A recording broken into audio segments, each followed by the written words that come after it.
Welcome to WhiskyCast, cask strength conversation featuring news and interviews from the world of whiskey. I'm Mark Gillespie, and this is episode number 742 for December 2nd, 2018. Coming up in just a few minutes. We made wine, we made spirits through my whole life growing up. In fact, I had a really bad stomach when I was a kid. We went to the doctor, and the doctor says, he needs to eat more garlic, and he got to drink a red wine every night.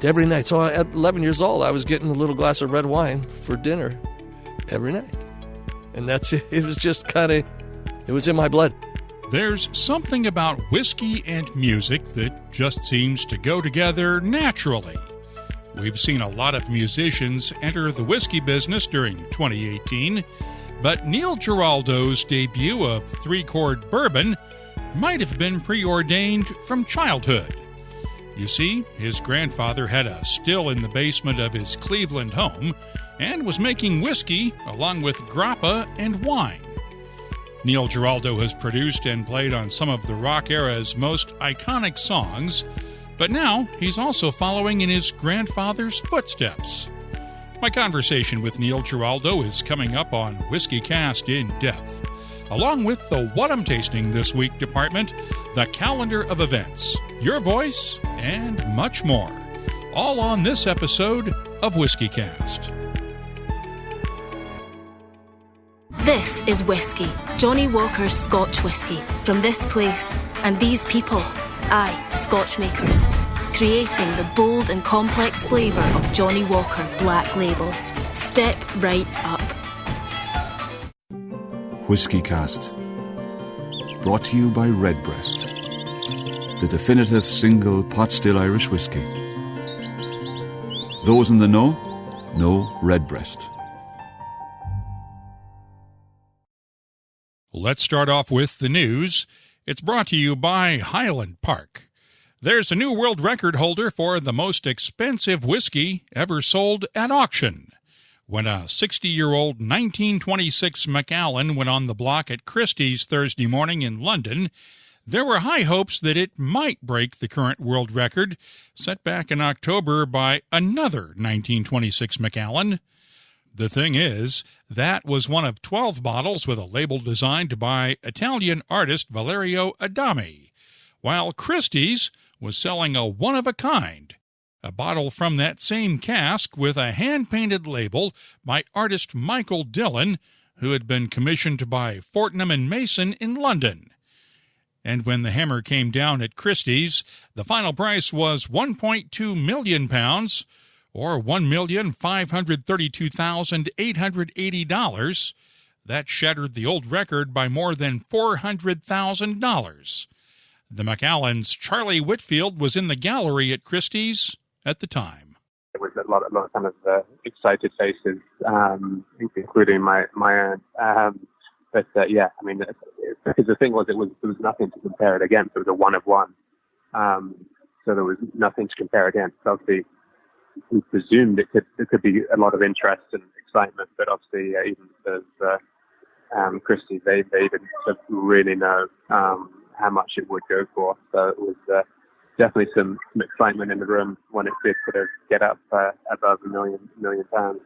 The winning bid was placed by telephone. The bidder has not been identified. Meanwhile, 5 separate bottles of the Macallan Genesis were also sold during the Christie's auction. Genesis was bottled to celebrate the opening of the Macallan's new distillery earlier this year.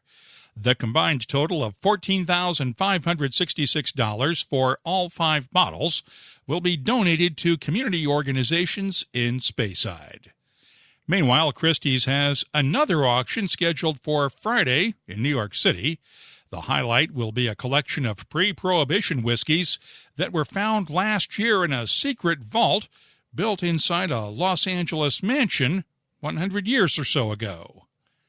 One more bit of auction news. Whiskey.auction has wrapped up its charity auction to raise money for the group Plastic Oceans, which works to raise awareness of the impact of single-use plastic products. The overall goal was to raise £200,000, but the winning bids for the 21 bottles donated to the auction added up to more than 300,000 pounds. The highest bid, by a wide margin, was for a 50-year-old Karuizawa Japanese single malt that was one of only 2 bottles produced. It brought a bid of 100,100 pounds. That converts to around $128,000. In other news, Edrington has agreed to sell its Cutty Sark blended Scotch whiskey brand to La Martiniquais for an undisclosed amount. The French company already owns the Glenmurray Distillery in Speyside and the Glenflagler Grain Whiskey Distillery, along with the Level 5 blended Scotch brand. Edrington announced plans earlier this year to find buyers for Cutty Sark and the Glenturret Distillery, which is also home to the famous Grouse Experience Visitors Center. Edrington executives said this week talks are ongoing with at least one potential buyer for Glenturret. We have news this week of another partnership between a craft distiller and an export partner. Washington State's Dry Fly Distilling is joining forces with Seven Seas Export on a project that will see Dry Fly move into a new Spokane distillery and expand its production capacity from 30,000 gallons of spirit annually to 250,000. The distillery is part of a new real estate development near downtown Spokane and is expected to be completed by January of 2020. Seven Seas will also work on expanding Dry Fly's sales in Pacific Rim markets. It's the company's first alcohol venture after starting out exporting U.S. eggs to South Korea following the 2017 avian influenza crisis that decimated that country's domestic egg industry. Chris Swanger has taken over as CEO of the Distilled Spirits Council, the industry's largest trade group in the United States. He left his government relations post at Smith's Group to return to the spirits industry. He had held similar roles at Beam and Allied Demec in the past. And as part of a new alliance, Swanger will also become president and CEO of the Foundation for Advancing Alcohol Responsibility at the end of this month. The foundation coordinates the industry's campaigns against drunk driving and underage drinking at responsibility.org. I think first and foremost, it's building on the collaboration of the two organizations that I have the privilege to lead. But then number two, continue the great progress for the distilled spirits industry. I mean, growth over the last 10 years since I've been away has been magnificent, and we want to continue that, right? But we want to do that in the highest standards of responsibility. I think the emergence of craft distilling around the country, the rise of consumers loving the brands, we've got to keep that going. Both organizations will maintain their separate identities and roles while sharing executive leadership. New whiskeys to mention now. Diageo's Orphan Barrel range is wrapping up its 6-year-long Rhetoric series with the final edition, a 25-year-old bourbon distilled at the Bernheim Distillery in Louisville and matured in the nearby Stitzel-Weller warehouses. Each year's release is a year older and at a slightly higher proof than the previous editions. The 25-year-old will sell for around $140 a bottle. I'll have tasting notes for it soon at whiskycast.com. Cask 88 is releasing 4 new whiskeys in its 88 series range. All 4 were finished in quarter-size casks. The lineup includes a 27-year-old Bladnoch, 14-year-old Highland Park, and 9-year-old single malts from Kalila and Bunnahabhain. Prices will range from $155 for the Highland Park to $570 for the Bladnoch. I mentioned Glenmurray a minute ago. The distillery is now releasing a new Fired Oak single malt that was originally matured in ex-bourbon casks. But master distiller Graham Cool used charred virgin American oak casks to finish off the 10-year-old single malt. It'll sell for around $150 a bottle. Meanwhile, Elixir Distillers and its U.S. importer Impax have teamed up on a single cask bottling of 33-year-old Port Escague. It's a single malt from an undisclosed Islay distillery, and just 115 bottles will be available in the U.S. No word on pricing. On the bourbon front, Woodford Reserve is out with the latest edition in its distillery series. It's a bottled-in-bond bourbon that will only be available at the distillery and a handful of Kentucky retailers. The price, $49.99 for a 375 ml bottle. And Templeton Rye is releasing its first barrel-strength straight rye whiskey. It's bottled at 57.2% ABV. Once again, no word on pricing.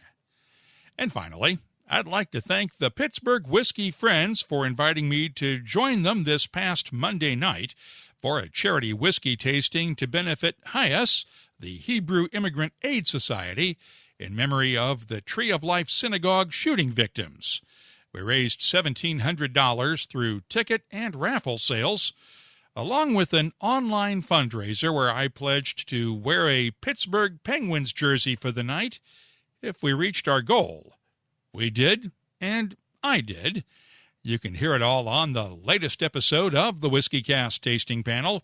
It's available wherever you get your podcasts and at whiskycast.com. Of course, that's also where you can keep up on the latest whiskey news all week long. The news is brought to you by Highland Park, the Orkney single malt with Viking soul. Looking for something unique to give as a gift this holiday season? There's more to the Highland Park lineup than you might think. We'll be talking music and whiskey in a minute, and if you're shopping for a music lover, why not give them Highland Park's full volume single malt? It takes the classic Highland Park taste and cranks it all the way up to 11. There's also the Highland Park Single Cask Series, one-of-a-kind bottlings that are available only in specific regions. For instance, the new Single Cask Series bottling that just went on sale this week at Scotland's Glasgow Airport. If you look hard enough, you'll find a Highland Park for just about everyone on your gift list. Find out more at highlandparkwhiskey.com. Time now for the WhiskyCast calendar of events. The holiday lights are twinkling all over the whiskey world. Buffalo Trace Distillery in Frankfort, Kentucky has its holiday lights display going on each night through New Year's Day, along with visits from Santa Claus this coming weekend. And no, he will not be handing out Pappy Van Winkle minis.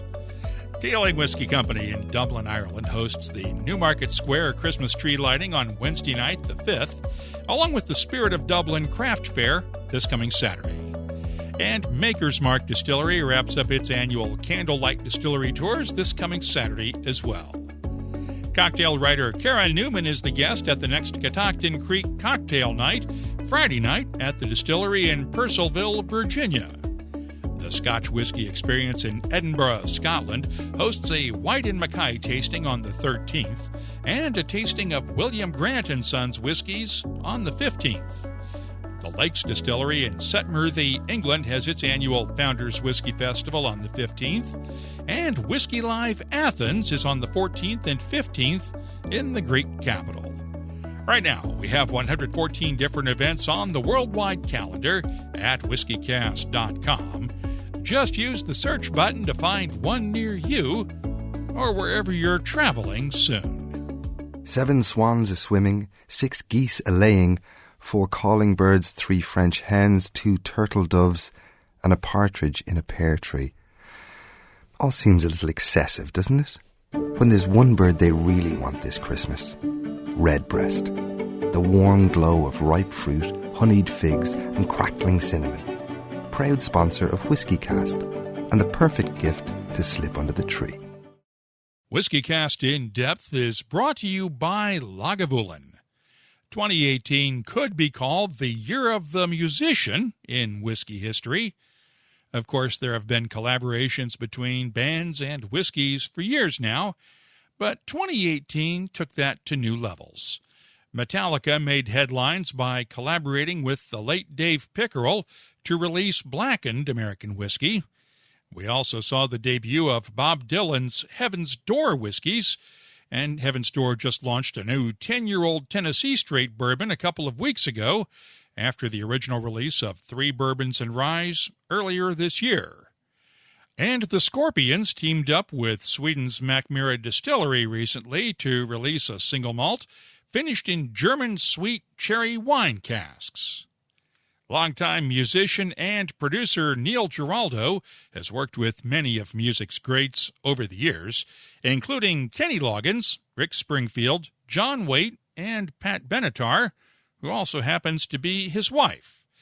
But let's emphasize, 3 Chord Bourbon is his own project, and when we sat down recently before a concert, he explained the creative connection between music and whiskey as part of a larger place in the world, and in his own story. What is it these days with musicians and whiskey, and musicians having their own whiskey brands? Because we didn't see this until distillers started getting treated as rock stars, the guys like Jimmy Russell and those folks. Now we're seeing rock stars who want to be whiskey makers. Well, I have a couple theories on this. Number one is because growing up as a rock and roll musician in clubs, you end up drinking a lot, maybe a little too much than you should, so you experiment with that when you're younger, obviously, and you get older and then you choose a little bit differently. And then the other thing is the same thing that's happened with chefs, and about them being disruptive in the way they come up with recipes, combining different foods, and that was a boom. So I think what it is creativity comes in a lot of ways, right? You can write books, you can write music, you can write screenplays, which is another thing I do, but you could do that, but you can also apply that to food, whiskey, vodkas. Now, I'm not sure everybody's doing whiskeys. It just so happens that I love brown liquor. I always did. I always loved whiskey and bourbon. How did you develop that love? Well, let me think. How did I develop it? As a kid, I was in this band, and we played this place called the Viking Saloon, and we used to rehearse there. And the owner was a great guy. His only request was, when we were rehearsing during the afternoon, he said, whatever you drink, put the empties on the bar, so I know what to order more. So I was drinking this stuff called 10 High Bourbon. I think it was I don't know what it was, but I don't know. It was something that came natural to me. I mean, I just liked it. I mean, not a lot of people in my family drank. My grandfather had a still in his basement. He came from Bronte Catania, Sicily, my family, and he developed a little still in his basement. So I think I might have it in my blood to begin with, see. What was he making, grappa? He was making whiskey and wine, and grappa, because grappa's, all the skins and seeds and everything like that. So in Italians, you don't waste anything. That's like peasant food. You make a macaroni, you have a condiment, you have a sauce, right? And then you have that for the whole week. Same thing with whiskeys and grappas and things. So tell me the origin story for 3 Chord. Okay. What happened was this. It was about 2.5 years ago. I posted something on a social media page. Prior to that, let's go 3.5 years. I posted something on social media. I started writing a screenplay. And I just put some activity out there. I'm working on this. I wondered who's going to want to be involved. And my friend Brian Canning, who I've known for about 18 years, saw it and replied to it. He says, and he calls me a spy. And he says, hey, spy, what do you want to do? You want to get involved with that? Let me know when you want. So I said, no, not yet. So another month went by, same thing, another month. And then finally I said, all right, Brian, it's enough. Let's get together. You're driving me nuts. Let me tell you. He says, well, let's meet in Cleveland. That's my hometown. I said, all right, let's go to Cleveland. So I got the screenplay, and it's about halfway finished, right? But we meet in Cleveland, and then I'm talking to Brian, and he says, well, it's not a big budget film, so let's get some seed money. What do you think? I said, that sounds a good idea. He goes, why don't we get like a whiskey or bourbon company? And I stopped I swear to you, for 5 seconds and said, why don't we start our own? From that day forward, that's how it started. I'm really impulsive, and then I didn't finish the screenplay. We started the bourbon company, so that's how it began. And that leads me into a question that I ask just about everybody who gets into this business as a second career, a side hustle, or who has been successful in other careers and decides they want to make whiskey for a living. What did your family say when you sprung this idea on them? Oh, it's in my blood. from my grandpa Nunzio. So this wasn't a leap at all. This was normal and obvious. Why didn't you do it earlier, sooner? My father made plum wine in his garage. When I was a kid, my neighbor, who lived to be 105 years old, I called him Mr. Jim because I couldn't pronounce his last name. He came from Sicily as well. And he would have the grapes, and I'd step on the grapes. Him and my sister would step on grapes. So we made wine. We made spirits through my whole life growing up. In fact, I had a really bad stomach when I was a kid. We went to the doctor, and the doctor says, he needs to eat more garlic, and he got to drink a red wine every night. So at 11 years old, I was getting a little glass of red wine for dinner every night. And that's it. It was just kind of, it was in my blood. And, being Sicilian and Italian American, we look at it as a beverage. It's a beverage, but that's a wine. That's going to come later, So you're going to make wine at some point too? Probably, of course, yeah. Why not? So the origin story is you and Brian Canning come up with this idea. Mm-hmm. But you two don't have any experience in the business. None. So how'd you get there? Okay. So his wife, Wendy, and Brian and Wendy worked together as a team. And I told them what I was looking for and a taste profile, right? So they went, scoured the states, and found a phenomenal distiller. Once we got the distiller, we started to build this team, right? So it came time to do a taste test to get the taste profile, because you need a profile to... Starting a company is one thing. It's like if you write a song, you got to know where you want to go, right? So we did this tasting, and we must have had 16 or 17 bourbons we tried. And the little pour, you pour like this. Well, these guys are all pros, this team that I'm building. And they take these in there. They're putting them all down. I just take a sip, and I go, this is a little too sweet. This one's got too much hug to it, burn. This one's a little too flowery, right? So we go through all these bourbons in our distillers there, and he's taking all these notes. So the very last one comes. And now, meanwhile, after having 16 of these, you think you would probably lose your sense of what you think you like. So the bartender poured this, and there was about 7 or 8 of us there. And I took a sip, and I went, that's it. Why'd you... All this time, you could have gave me that. And this distiller put his hand on his head. He goes, why did you have to do that for? Then the bartender said to us, well, I just poured you right there is probably about $1,600. It was hers, 16-year-old, and it was phenomenal. And I knew right then, I said, that is the taste profile that I want to achieve. And from there, he just went to his little science world, Ari Zussman, who's our distiller, and he kept giving me sample until we hit to what we felt is as close as we can get. And Ari's blending Kentucky and Tennessee distilled bourbons and then adding some sound to the mix, right? We're adding some vibration. Yes, we're adding, because I believe nothing is ever static. Things are moving all the time. There's this great quote. Now, I've always believed this too, not just with liquids and spirits and distilling. I believe that, I have a philosophical approach to life. So I take those applications and apply them to the spirit as well. It's part of who I am, right? And there was this great book by Catherine Dunn called Geek Love. And in Geek Love, it was about a family that would take pesticides and all these poisons to create these children that were freaks, to be in a freak show. But they loved all their children. They really loved them, but they just happened to be freaks. So they had one, and it was a little boy. And he was born, but he was normal. And they were really freaked out. They didn't know what to do. So they put him on the doorstep, and nobody took him. So finally they bring him in. They go, I don't know what we're going to do. Nobody wants him. And we finally got like a straight, but this is going to be terrible. All of a sudden, things started moving in the house. And it had to be him. So they asked him, he's like, 4 years old. They asked him, are you making those things move? He says, no, they move by themselves. I just let them. So I use that quote because that's the philosophy I take with this. And they named him Fortunato, which is a great name to describe. That's the great story. So that's how I believe. Everything is always moving anyway. So why don't you add a little more movement and define what that is and see if you can do something with it. This is not the first experiment we've seen, or the first whiskey we've seen that uses this technique. The guys in Metallica did the same thing with blackened American whiskey with Dave Pickerel. And I had a conversation with him a couple of weeks ago at Bourbon and Beyond in Louisville about this, and he was talking about how he was inspired by the organ at West Point in the cathedral that hits these absolutely earth-shattering bass notes down at the bottom end.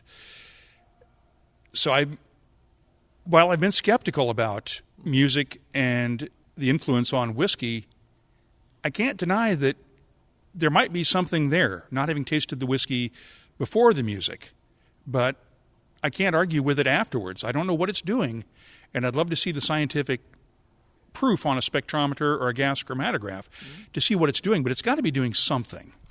I think it's doing something, but everybody individually has their own process. But it's not only that. We have all these other things that we use and that we're using and doing. That's just not about sound waves. And we've been doing this for 2.5 years. I don't know when Metallica started doing their thing, but we were been doing this for a while, and people have been doing it for years, years and years and years. They do it to water. They do it to special drinks, to protein drinks. They do it. It's everywhere. But what makes everybody's different is the process that we use.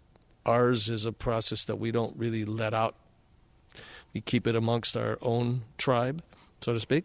But there's a lot of other things involved in it, a lot of things. And you know, truthfully, Mark, in the end, when it hits your palate, that's the biggest test of all. If it doesn't work, it's snake oil. But if it does, something's working. Yeah, if the juice is good, it doesn't matter how you got there, as long as you stay within the bounds of real whiskey science and you're not using these Frankenstein techniques and accelerated maturation, which is not what you guys are doing. It's trying to bring flavors out. Correct.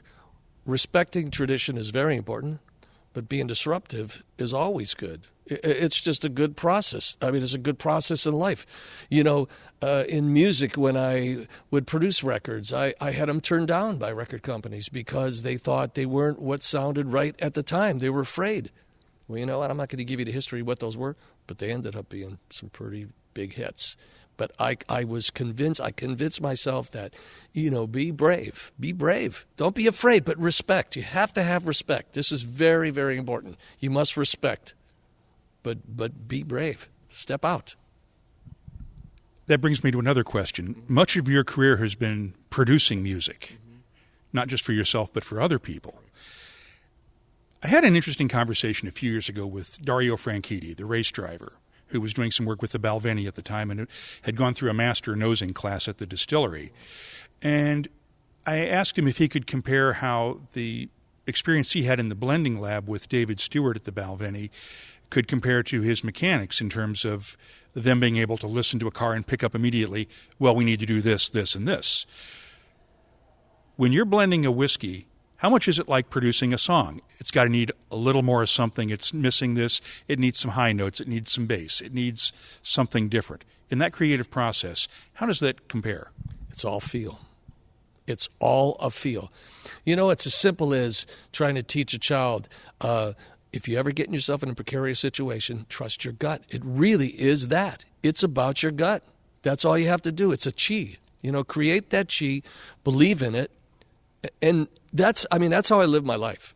You know, I'm spiritual in my own way. I love philosophy. I love the I Ching. I've studied it for years. A girlfriend gave it to me when I was 14 years old. It changed my life. And all those things are important. It's way more, without sounding metaphysical, but it really is about that. It's about a chi. It's about a moment, how you feel at that time. So there's a lot of things involved, I believe. Where does this brand go? Is this going to be something that becomes your second legacy outside of music? Well, we started as a spirits company. Steel Bending Spirits is our company. 3-Chord Bourbon is our first offering. Then we got a 3-Chord Bourbon, a Bourbon 12-year reserve. Then we have a rye we're doing. Then we're doing a grappa. Ooh, a grappa.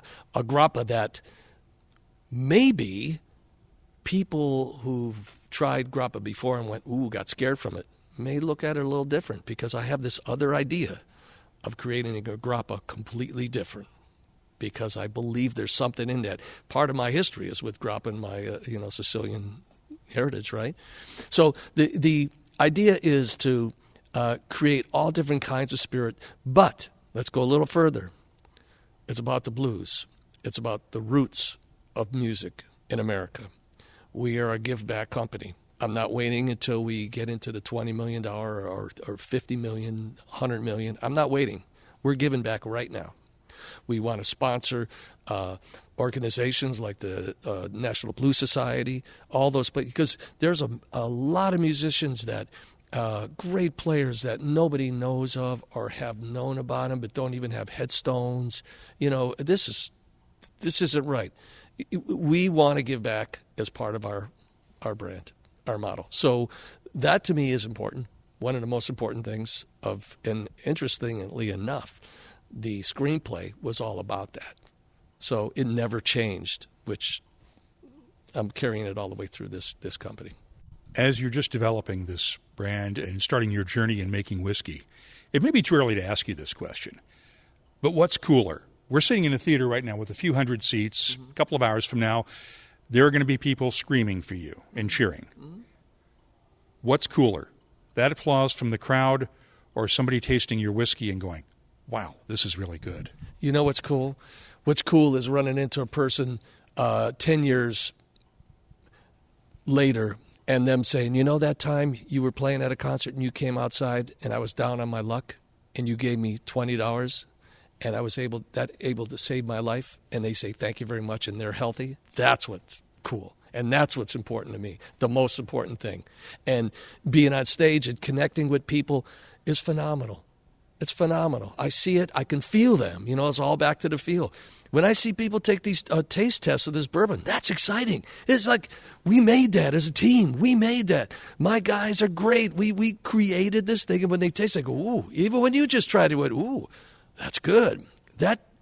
That's like somebody listening to a song you just wrote and them going, I like that. It feels good. That's all the goodness. We want to be about, we want to be that. We're just want to be nice guys and have a good time, So have you put 3 Chord on your rider yet for all your shows? It's a good point. I think I might have to do that. Yeah. And the rye's going to be phenomenal, too. I'm just really excited for our team. We're building and building. We keep getting different people that are coming aboard. That here's the deal, too, that I love. I love teaching. I love philosophy, and I love teaching. And I love success. But I want success to have integrity. It's very important. So the people that we bring on, you all have to be the same tribe. We want to do all the same thing. There's a great feeling to be on stage with a bunch of great musicians together creating this sound. Or in the studio. I did a record once that I had, 6, 7, 8 players playing all live. 12 days. I did the record in 12 days. And it was the most fantastic 12 days in the studio I've ever had. And every time you listen to that record, when you listen, you go, I feel that. I want the people that drink 3 Chord to feel that, all that stuff. The original 3 Chord bourbon is a blend of bourbons with no age statement, and it's available at retailers in New York, New Jersey, Michigan, and California, along with online retailers. There's also a new 12-year-old version of 3 Chord about to hit the stage as we speak. Thanks to Neil Giraldo for sharing his story with us on WhiskyCast In-Depth. It's brought to you by Lagavulin, the legendary Islay single malt. Look for the classic 16-year-old Lagavulin, the Distiller's Edition, the throwback 8-year-old, and this year's edition of the cask-strength 12-year-old Lagavulin at a whiskey shop near you. Find out more at malts.com. The What I'm Tasting This Week department is brought to you by Heaven Hill Distillery, and let's start off with the debut release of 3 Chord Bourbon. It's bottled at 40.5% ABV, and the nose has notes of caramel apples, honeycomb, soft spices, a hint of orange peel, and just a touch of oak in the background. The taste starts off smooth, velvety, and sweet at first, followed by spicy notes of ground peppercorns and chili powder that build up nicely while not overpowering the sweeter notes underneath. There's an excellent balance and complexity here, with layers of flavor, and the finish is long with gently lingering spices and touches of caramel and honey. I'm scoring the 3 Chord Bourbon a 93. Winter is coming. Oh, hell, it's already here in some parts of the world. And yes, the Game of Thrones reference is intentional. I received a sample of Johnny Walker's new White Walker blended scotch that's a tie-in to the final season of Game of Thrones that's coming this spring. This is not a repackaged Black Label or any of the other Johnny Walker blends. It's an all-new blend that leans heavily on malts from Cardew and Kleinleich and is bottled at 41.7% ABV. Now, the label says it's best served right from the freezer, but you know how I feel about ice and whiskeys. So I tasted it at room temperature. The nose is fruity with touches of citrus, peaches, and apricots, along with hints of butterscotch and vanilla in the background, and subtle notes of spice and wood. The taste starts off crisp and fruity with citrus, peaches, and apricots, followed by a soft buildup of allspice and ginger with dried flowers and honey in the background. The finish is nice and long with lingering allspice, ginger, and fruity notes.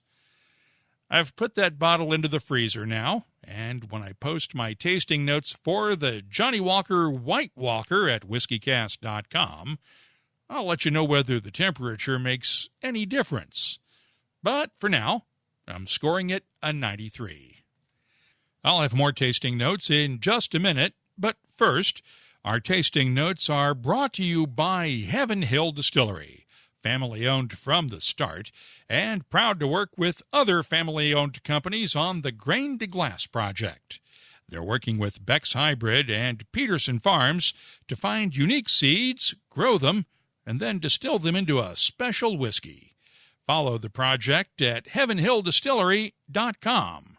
Think wisely, drink wisely.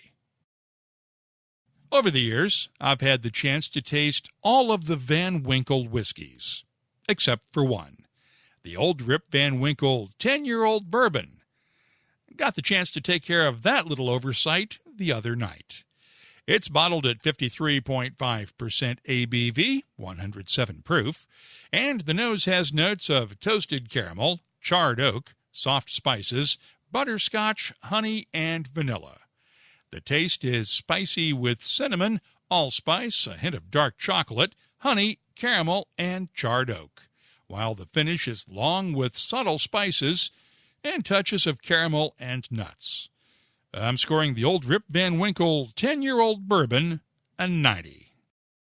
And finally, Ireland's Clonakilty Distillery will fire up its stills for the first time this coming Saturday, December 8th, and open up to visitors as well.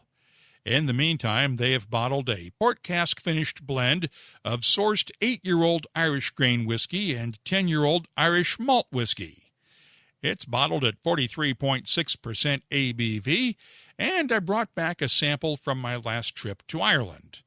The nose has notes of dried fruits, raisins, toffee, a hint of black cherries, and subtle spices. The taste is thick and fruity with a nice spicy bite of clove, and a bit of allspice too, and just a hint of toffee in the background.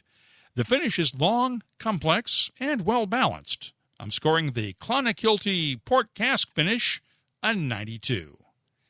The What I'm Tasting This Week department is brought to you by Heaven Hill Distillery. I'll be adding these tasting notes to our searchable list of more than 2,300 different whiskeys from around the world. You'll find it at WhiskyCast.com. This is whiskey. Johnny Walker's Scotch whisky. From this place, and these places in that place. These are the people that make it. Aging in oak for 12 long years. See, the land that shapes these people and the people that shape this whiskey all shape how bloody good it tastes. Bold as it is complex. For every step you take, this is Johnny Walker Black Label, friends. Step right up. Can I drink this now? Johnny Walker Black Label Blended Scotch Whisky. 40% alcohol by volume. Imported by Diageo North America, Norwalk, Connecticut. Please drink responsibly. I want to take just a minute now before we continue. December is here, and that means most of us will be celebrating at holiday parties between now and New Year's. Your friends probably look to you as a leader when it comes to whiskeys. This holiday season, please take a leadership role when it comes to being responsible with alcohol. I'm not just talking about drinking and driving. We all know that's wrong. But please set the example as you're celebrating the holidays. Keep an eye on your friends and your guests, and don't be afraid to call them out if you see something you're not comfortable with, whether it's someone drinking too much or someone taking advantage of another person who has. Of course, that advice applies all year long. Let's open up the inbox now for your voice. It's brought to you by Lot 40. Had a lot of comments after we posted the results of this week's Christie's auction at whiskycast.com. That new world record for a single bottle of whiskey sold at auction apparently did not set well with some of you. Keith Sanders posted this on Facebook. Wow, that's almost 50 times more valuable than gold for its weight, and it will eventually be consumed. I certainly hope it'll be consumed at some point. I'd hate to see that bottle sit there and collect more dust. Tim Matthews also posted this on Facebook. Unless you have serious money to burn, 1 million pounds on a bottle of whiskey suggests so. The question is, are you spending it on a very nicely painted bottle, or are you going to actually drink it? It's a tricky conundrum. Are you buying a drink or an investment? Danny Winborn responded to Tim's comment with this. They're buying because they can. They don't need a reason. And Jotterface posted this note on Twitter. Will you be able to conclude if it is better than 20,000 bottles of the 12-year-old sherry cask version? No, not without tasting it, and we all know that's not going to happen.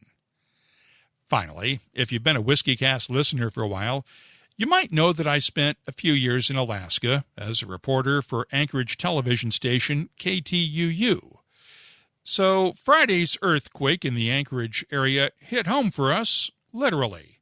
One of the bridges that we used to use every day to get from our home in Eagle River to Anchorage collapsed in the earthquake. And thanks to Jeff Lewin on Twitter for sharing a link to an Anchorage Daily News story with us about the damage from Friday's earthquake. It included a couple of restaurants and bars where thousands of dollars worth of whiskeys and other spirits shattered when they fell off the shelves during the quake. At last report, though, there were only a few minor injuries. And that in itself is the best news of all. Our thoughts are with all of our friends back in Alaska this week. If you have something you'd like to share with whiskey lovers around the world, you can always track us down online. We're on Twitter, Instagram, Facebook, and Tumblr at WhiskyCast, and the email address is comments@whiskycast.com. Your Voice is presented by Lot 40, Canada's award-winning 100% pot still rye whiskey. Lot 40, unapologetically Canadian. Please drink responsibly. Let's close out the show now with Behind the Label. It's brought to you by Writer's Tears. We've all heard the stories about how the monks in Ireland and Scotland distilled aquavitae, which eventually became ushkaba, which eventually became whiskey. But what might those ancient spirits have tasted like? Until someone perfects time travel, we'll never know for sure. And if someone does, we'll probably have more important things to go back and fix first. But Irish whiskey historian Finan O'Connor and Chris Hennessy of the Dillon Whiskey Bar in Kilkenny have deciphered what may be the earliest written recipe for aquavitae from sometime between the years 1324 and 1332, and of course, in Ireland. Chris Hennessy shared the story with us. Basically, there is a Red Book of Ossory, which is a book put together by a guy named Richard Ledred. He was the Bishop of Ossory. The district of Ossory is pretty much Leinster these days, south of Dublin, in around Kilkenny, Wexford, Wicklow, and a little bit of Waterford. He would have been He would have learned in Avignon in France, taken all his teachings across to Ireland, and he came up with a recipe for aquavitae, which was used for medicinal purposes, both internal and external. 2.5 pages worth of compounded Latin worth of things that would cure everything from scabies to dyspepsia, everything internal and out. What it also was used was for consumption, a little bit of overconsumption as well. It technically is the DNA of Irish whiskey. We start off with Ishkabaha, with aquavitae, which is wine distillate, including grape pomace, very similar to grappa, infused with 37 different botanicals, 3 different types of ginger, your casual things like cinnamon, nutmeg, allspice, things we're very familiar with. Then you have different types of herbs, spices, barks and roots along the lines of lavender, a variation of spearmint, and this would be kind of along the lines of your first gin. Something that's compounded out of botanical spices, roots and barks for medicinal purposes specifically. That eventually will go to be changed and altered from your grape distillate and your grape pomace to using common things like oats, which you can actually get in Ireland, you can get locally. Then that was compounded down from 37 different barks, roots and spices to about 5 or 6, including saffron, fennel and raisins for sweetness, which would be Ishkabaha as we know it now. And then that would evolve to replacing the spices for flavourings to casks, and the casks would use eventually give flavour themselves. A lot of the flavours you would get in aquavitae and in Ishkabaha you actually find commonly in over-aged malts, over like 10 years old and over 7-year-old pot stills. That cracked black pepper spice, silky smooth creamy feel, they came originally from distillates with the botanicals. Each will give their own little nuances and own little flavours, and saffron, for instance, to round everything out, make it soft and sweet. That's pretty much the DNA of it. That's the research that Fionnán O'Connor has been doing, and then just got myself to figure out the recipe itself, break it down into what would have been dried, what would have been whole, what would have been fresh, what would have been powdered back then, and compound it together. And I'll give you a taste of it. You can try it yourself and give your own opinions of it. It is quite harsh because it's unaged. It's very herbaceous, kind of along the lines of a Genever. Very strong on your whiskey notes, but strong on your botanical notes as well. But when you come away from it, you will see how it progressed into today's whiskies. I have a small sample bottle of Chris's concoction in my hands, and I am about to taste it now for the very first time. And it's got one of these little stopper things on here, so I'm having to shake some out. Bear with me here for just a second. All right, we have a little bit here. It is kind of thick, hazy, a little bit cloudier than a regular whiskey. Very herbal on the nose, as Chris was hinting at, but not at all unpleasant. Let's try a taste.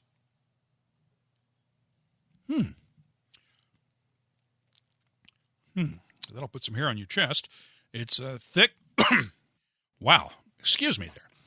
It's thick, a lot of herbs, very medicinal, almost like a lemon cough drop with honey and a whole bunch of herbs. Think of like a Ricola cough drop on steroids. Would probably be about the best way to put this, but it is not entirely unpleasant at all, and I can see why the monks would be able to pour this as medicine, and I'd like to thank Chris Hennessy for sharing it with me.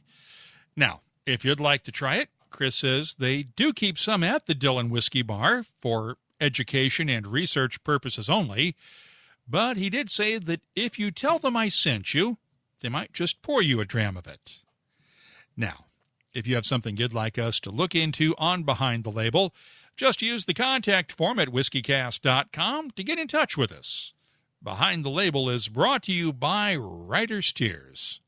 Writer's Tears Copperpot, a unique triple distilled premium Irish whiskey, combining single malt and single pot still. First fashioned in the 1700s and still a rarity today. Sure, as we say in Ireland, what's rare is wonderful. Writer's Tears Copperpot. That's all for this edition of WhiskyCast. You'll find links for the stories in this episode in our show notes at whiskycast.com. That's also where you'll find links for the WhiskyCast Tasting Panel podcast and our WhiskyCast HD videos. We also update the latest whiskey news as it happens on the website, and you'll find my tasting notes, events, the whiskey photo of the week, and a whole lot more, along with a complete archive of all of our past episodes. If you'd like to do your part for the WhiskyCast community, it's simple. All you have to do is take a minute and leave a review or rating for WhiskyCast at your favorite podcast sites. Those reviews and ratings do matter because they're figured into the search results that help other whiskey lovers discover WhiskyCast when they're looking for podcasts. We'd love to hear from you. Get in touch with us on Instagram, Facebook, or Twitter at WhiskyCast, and the email address is comments@whiskycast.com. WhiskyCast. Brought to you by Redbreast, the definitive single pot still Irish whiskey. Those in the know Redbreast. This is whiskey, Johnny Walker's Scotch whisky, from this place and these people, aye, Scotch makers, creating the bold and complex flavour of Johnny Walker Black Label. Step right up. WhiskyCast is a production of Cask Strength Media, copyright 2018, and comes to you from the charming, yet regrettably dry town of Haddonfield, New Jersey. I'm Mark Gillespie, reminding you that when you drink, please drink responsibly. Thanks for listening.